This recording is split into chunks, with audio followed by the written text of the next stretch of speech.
السلام علیکم۔ میری خالہ کی بیٹی تھی جو انپڑھ تھی مگر بہت خوبصورت تھی۔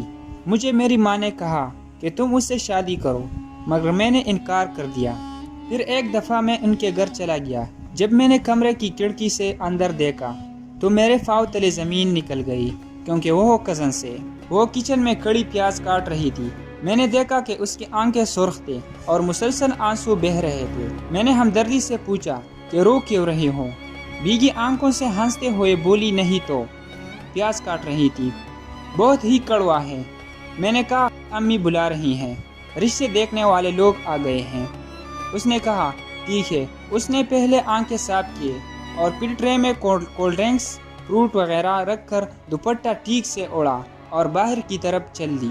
میں نے اس کے جانے کے بعد ٹیبل پر پیاز کی طرف دیکھا جو آدھا کٹا ہوا تھا، باقی پیاز میں کاٹنے لگا اور حیرت کا جھٹکا مجھے تب لگا جب پورا پیاز کٹ گیا اور نہ میری آنکھیں جلے اور نہ ان میں پانی آیا۔ پیاز تو بالکل بھی کڑوا نہیں تھا۔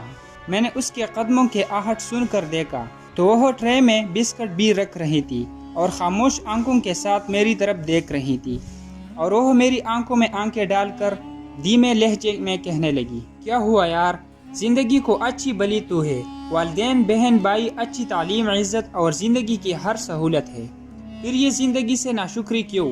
علی بھائی آپ نہیں سمجھیں گے۔ اس نے چائے اٹھائی اور جانے لگی، اور پھر میں نے کہا کہ سمجھاؤ نا۔ اس نے کہا آپ میرے ساتھ آئے۔ وہ چائے لے کر کمرے میں چلی گئی اور میں کھڑکی سے اندر کا منظر دیکھنے لگا۔ موٹے موٹے صوفے پر بیٹھی تین عورتیں کسائیوں کی طرح عائشہ کو دیکھ رہی تھی۔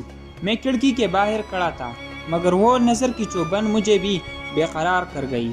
سر جھکائے بیٹی عائشہ پر مجھے بہت ترس آ رہا تھا۔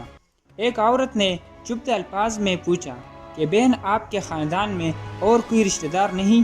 خالہ نے سادگی سے کہا جی بہت سے بچے ہیں فیملی میں۔ اچھا یہ لڑکا کون ہے جس نے دروازہ کھولا تھا؟ وہ میرے بارے میں پوچھ رہی تھی۔ میرا بھانجا ہے، CSS کیا ہے، ابھی بہت جلد ہی ٹریننگ پر چلا جائے گا۔ خالہ کے لہجے میں محبت ہی محبت تھی۔ دیکھو بہن اگر خاندان میں اتنے اچھے لڑکے ہیں